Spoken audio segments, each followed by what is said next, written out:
The smell of expensive gunpowder and cheap iron hung heavy in the air of the marble foyer. Gong Yu stood amidst the wreckage of the Ming vases, his chest heaving under a bespoke white shirt now splattered with the jagged patterns of his enemy's blood. He didn't look like a husband. He looked like a god of war, surveying a conquered territory.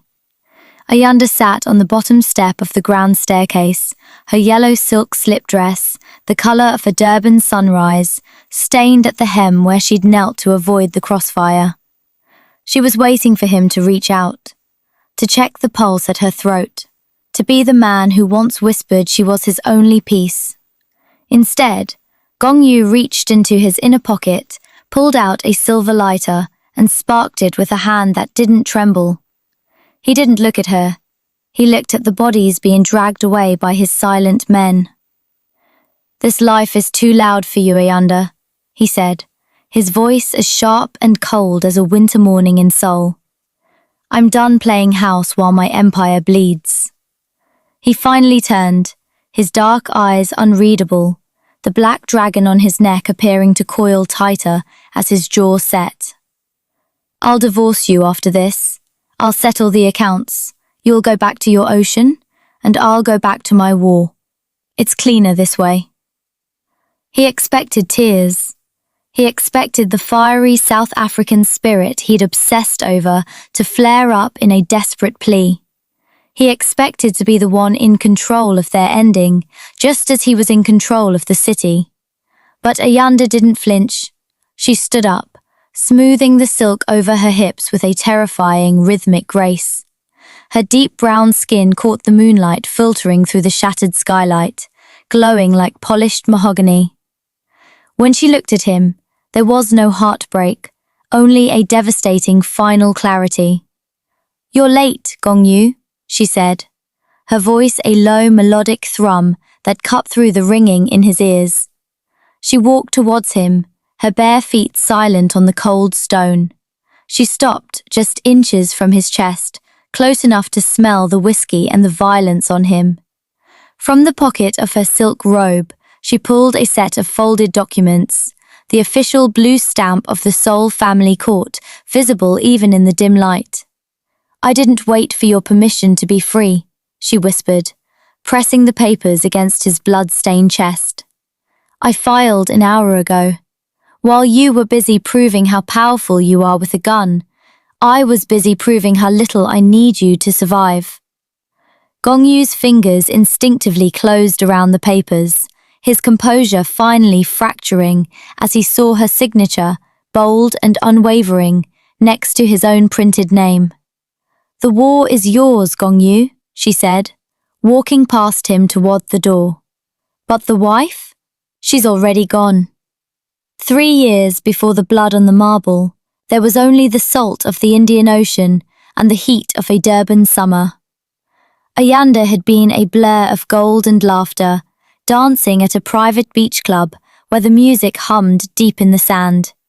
She wore a bold, leaf-printed wrap that caught the sea breeze, her natural curls wild and damp from the spray. She was everything the concrete canyons of Seoul were not: loud, bright, and utterly free. Gong Yu had been sitting in the VIP shadows, surrounded by men in heavy suits who looked like bruises against the vibrant South African coastline.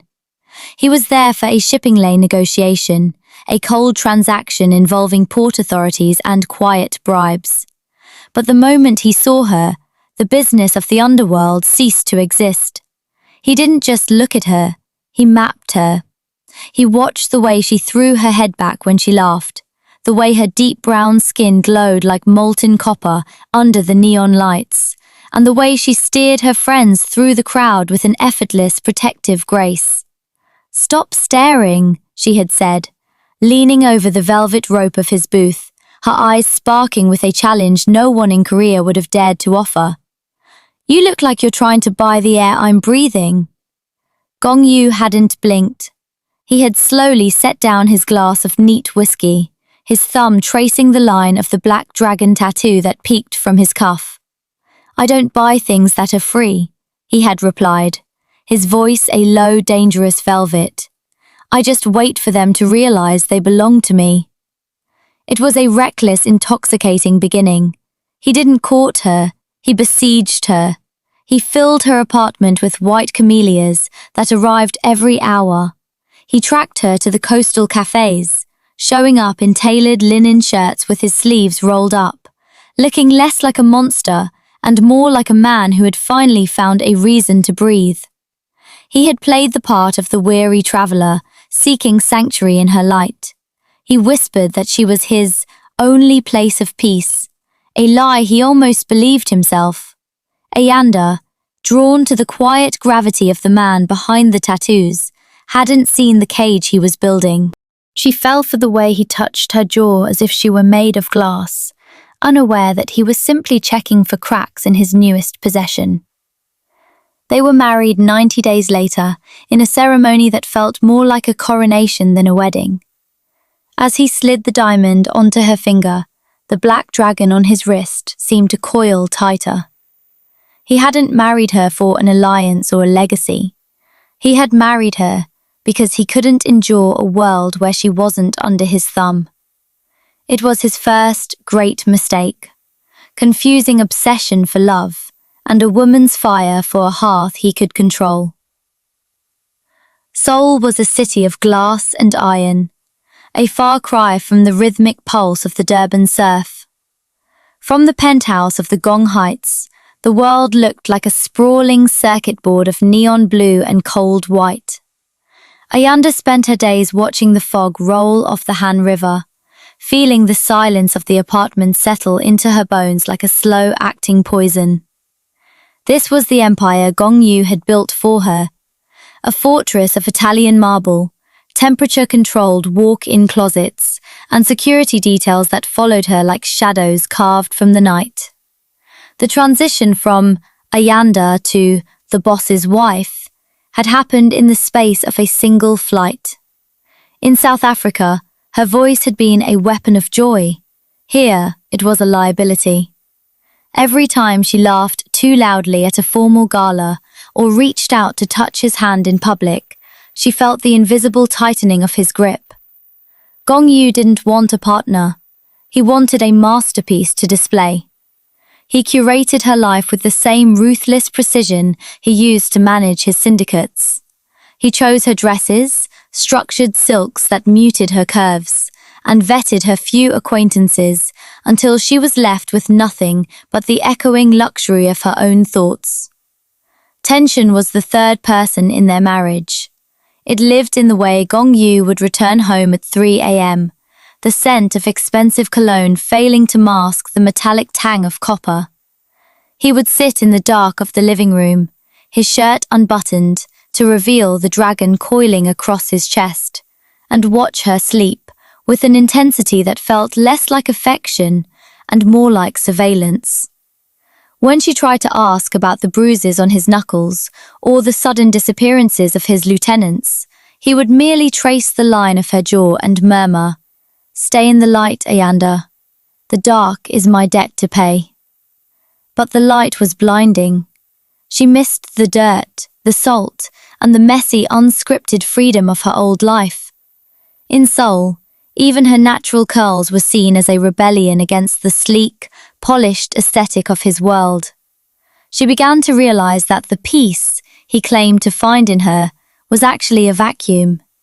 He was using her to offset his sins, holding her so tightly that he was inadvertently crushing the very spirit he had crossed oceans to possess. The gold on her finger felt less like a promise and more like a shackle. And as the city lights flickered below, Ayanda began to understand that in a house built on secrets, the most dangerous thing you could be was the person who knew the man behind the monster. The night was too quiet, the kind of silence that usually precedes a storm. They were sitting in the dining room, a space of cold minimalism, where the only sound was the clink of silver against porcelain. Ayanda had been trying to bridge the distance, her voice a soft hum as she spoke of a dream she'd had about the Durban coast. Gong Yu was barely listening, his eyes fixed on the reflection of the chandelier in his wine. his mind clearly miles away in a basement where loyalties were being tested with pliers. The first shot didn't sound like a gun. It sounded like the sky cracking open. A high-caliber round tore through the floor-to-ceiling glass, turning the expensive panoramic view into a million diamond-sharp shards. The explosion of sound was instantaneous. Before Ayanda could scream, she was weightless. Gong Yu had lunged across the table with the predatory speed of the tiger inked onto his skin, his massive frame slamming into her and driving her toward the floor. "Don't move," he hissed against her ear. His voice wasn't the voice of her husband. It was a guttural, vibrating command that felt like cold steel. More glass rained down, tinkling like macabre wind chimes. Outside, the rhythmic thwip, thwip, thwip of suppressed fire chewed into the mahogany table they had shared moments ago. Gong Yu pulled a sleek black handgun from the small of his back, his thumb clicking the safety off with a terrifyingly casual flick. He didn't check for her wounds. He didn't hold her hand to stop the shaking. He looked through her, his eyes focused on the kill zone of the hallway. When his security detail swarmed the room, a chaotic symphony of shouting and tactical boots, Gong Yu stood up. He didn't offer Ayanda a hand.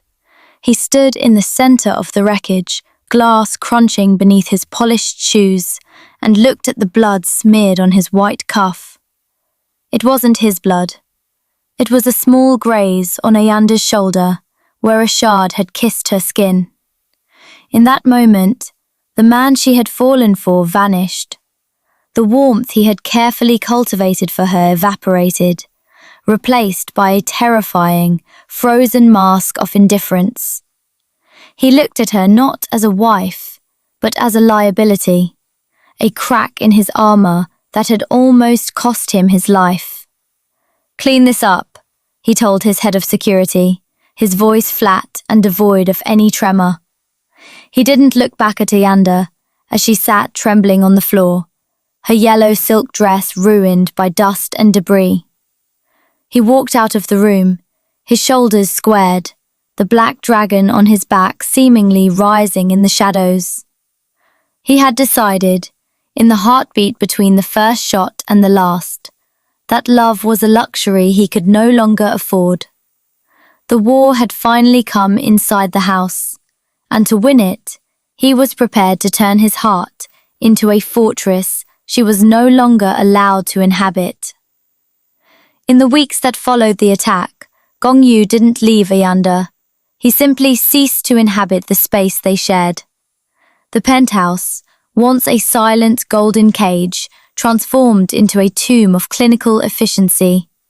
He became a ghost that smelled of ozone and expensive tobacco, a shadow that moved through the hallways at dawn and vanished before the sun could touch the floorboards. When he did appear, he was a stranger, wrapped in charcoal wool, his eyes perpetually fixed on the horizon of a city he was preparing to set on fire.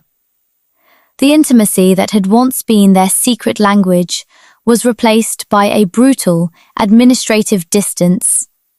He no longer traced the line of her jaw. He no longer whispered promises into the crook of her neck. Instead, he communicated through his men.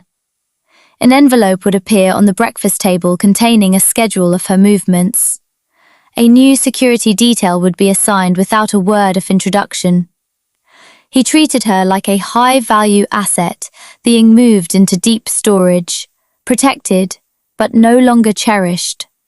Ayanda watched him from the edges of rooms, her heart hardening with every silent dinner. She saw the way he sat in his study, the blue light of his monitors illuminating the dark dragon on his neck, his fingers flying across encrypted keys. He was consolidating his power, shifting offshore accounts, and liquidating shadow assets with the cold-blooded focus of a man clearing his desk before a long journey. He wasn't just preparing for a war against his rivals. He was systematically dismantling the bridge that connected his life to hers. The air between them grew thin, starved of the oxygen of shared words. One night, she found him in the kitchen, his shirt discarded, the blooming camellia on his chest standing out against the ink of the dragon. He was cleaning his weapon with a rhythmic, hypnotic focus. When she entered, he didn't look up. He didn't ask if she was sleeping, or if the nightmare of the shattered glass had faded. "The papers are being drafted," he said, his voice a low, hollow vibration that didn't reach his eyes. "Safety requires distance, Ayanda. You were a mistake I made in the sun, and the sun doesn't shine in Seoul." He spoke as if she were a line of bad code he was finally deleting.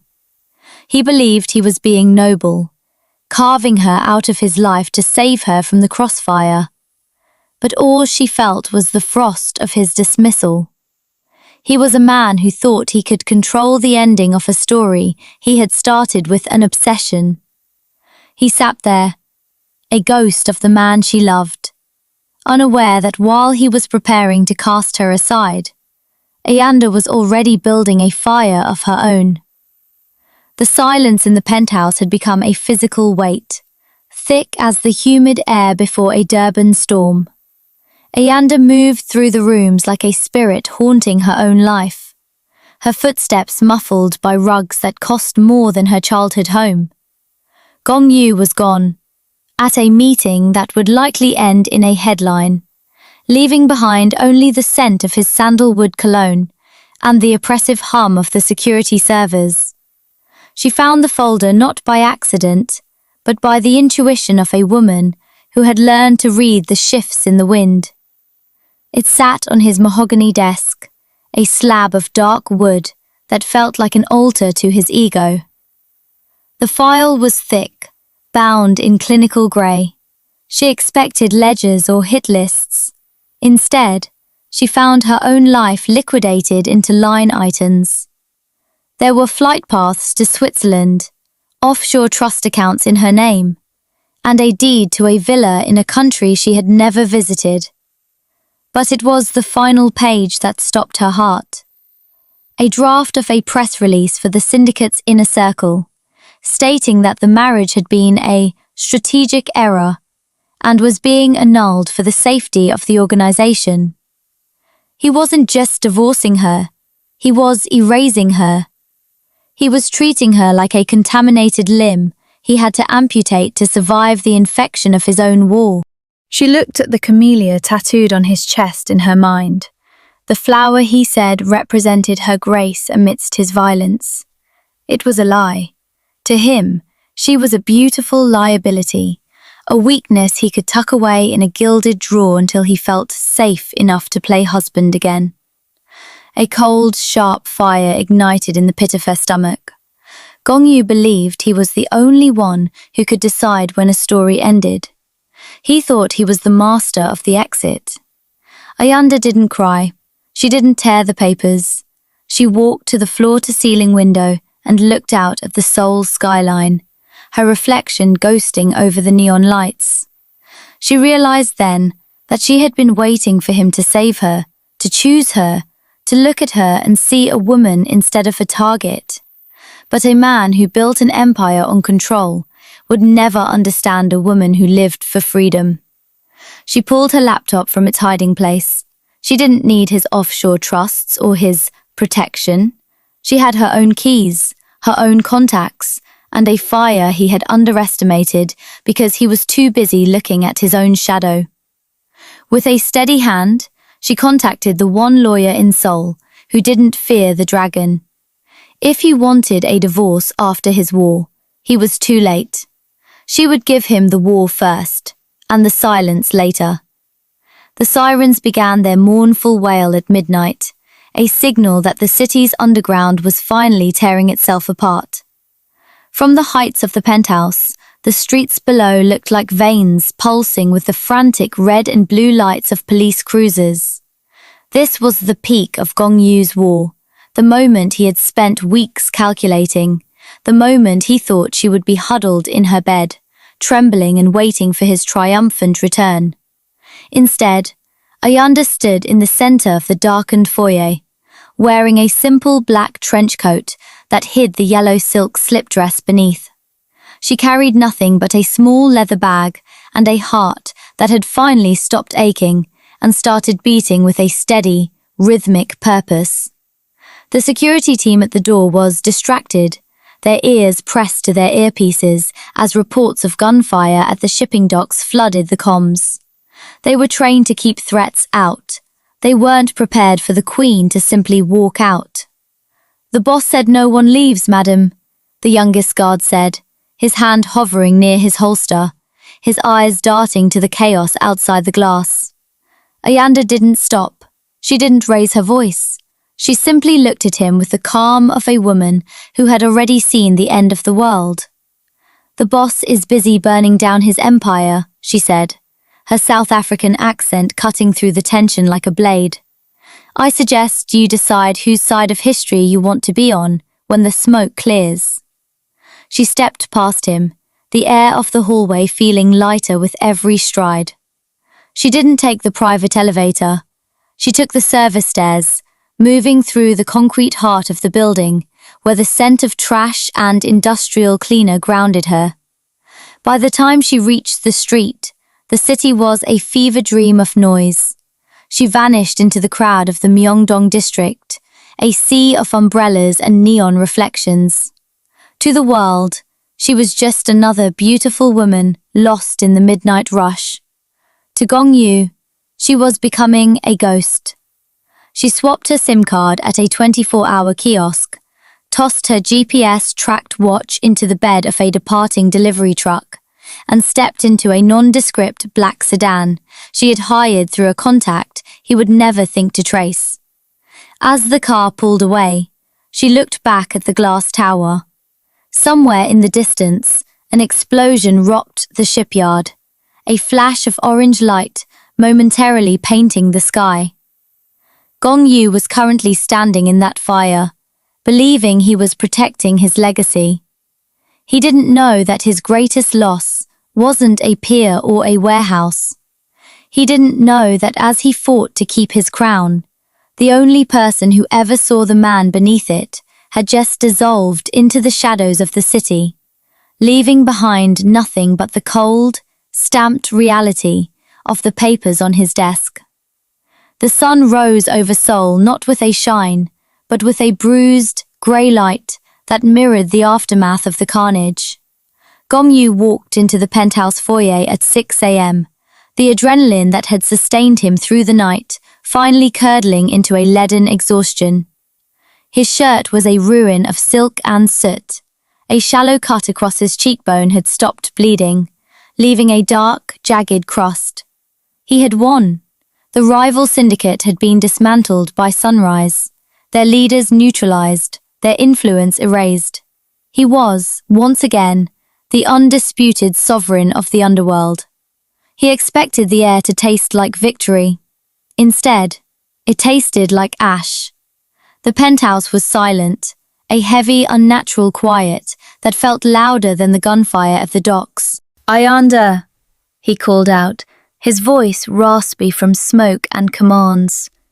He waited for the sound of her footsteps, for the soft, melodic rhythm of her South African accent to cut through the stillness. He had planned to walk in, drop his weapon, and tell her the war was over. He had planned to tell her she was safe, even if he still intended to push her away for her own good. But the silence didn't break. He moved through the living room, the glass from the assassination attempt still crunching under his boots, a reminder of the vulnerability he had tried to kill. He pushed open the bedroom door.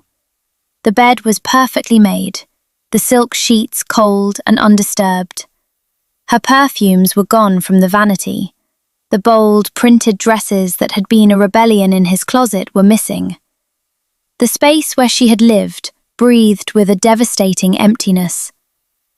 He turned toward his study, his heart beginning a slow, heavy thud against his ribs. There, sitting in the center of his mahogany desk, Placed exactly where he usually kept his ledger of debts was a white envelope. Gong Yu didn't open it immediately. He stood there, the king of a blood-soaked mountain, realizing for the first time that his control was a delusion. He had treated her like a piece of territory to be defended or abandoned, never imagining she would simply secede. When he finally drew the papers out, the blue court stamp felt like a physical blow. He didn't look at the legal jargon. He looked at her signature. It was firm, elegant, and final. She hadn't waited for his permission to be discarded. She hadn't waited for him to finish his war. She had looked at the monster he had become and decided he wasn't worth the wait. Gong Yu sank into his chair, the weight of his empire suddenly crushing him. He had won the city, but as he stared at the empty space where her light used to be, he realized he had never been more defeated. The air in Durban didn't smell like gunpowder or cold marble. It smelled of salt, roasting spices, and a heat that felt alive. Gong Yu stood on the edge of the promenade, a shadow in a world of blinding colour. He was dressed in a charcoal suit that cost more than the surrounding beach bars combined, his presence a dark, jagged line against the vibrant gold of the sand. He felt the weight of his dragon tattoo beneath his shirt, but here, in the sprawling light of the South African coast, the mythic beast felt small, out of its element. He had spent millions and burned through every favour to find her. He had expected to find her hiding, perhaps living in fear of his reach. Instead, he found her at a small cafe overlooking the breakers of the Indian Ocean. Ayanda was laughing. The sound hit him harder than any bullet ever had.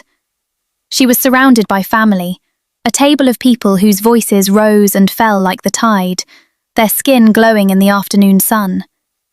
She wore a bold, orange-patterned dress that flowed around her like a flame, her natural curls wild and free, decorated with a single white flower. She looked like the woman he had met 3 years ago, but there was a new iron in her posture, a sovereign grace that didn't belong to him. Gong Yu stepped into the light, the crunch of sand beneath his polished shoes feeling like a sacrilege. The laughter at the table died instantly. Her brothers stood up, tall, broad-shouldered men who didn't care about his reputation in Seoul. They didn't see a mafia boss. They saw a man who had made their sister's light dim. "Stay back," one of them warned, his voice a low rumble. Ayanda placed a hand on her brother's arm, her gaze fixing on Gong Yu. There was no fear in her eyes. There was only a profound, echoing distance. She walked toward him, stopping where the boardwalk met the sand, the boundary between his world and hers. "You're a long way from your fortress, Gong Yu," she said. Her accent was thick, grounded, and unapologetic. "The divorce papers aren't enough," he said, his voice sounding brittle against the roar of the surf. He looked at her, truly looked at her, and realized he had tried to cage a hurricane. "I finished the war. I made it safe." "You made it a graveyard," she countered softly. She looked at his expensive suit, his tired eyes, and the way he held himself like he was still waiting for an attack. "You think safety is silence. You think love is possession. But look around you, Yu. Here we breathe. Here the only thing we fear is the tide coming in too high." The cultural clash was absolute. He was a man of shadows and steel, standing in a place that worshipped the sun and the soul. For the first time in his life, Gong Yu realized that his power didn't mean anything if the person he wanted didn't recognize his throne. The sun dipped lower, painting the sky in bruises of purple and gold. Gong Yu stood on the shifting sand, his shadow stretching long and thin toward the ocean. For a man who had built an empire on calculated moves, he felt a terrifying lack of ground beneath him.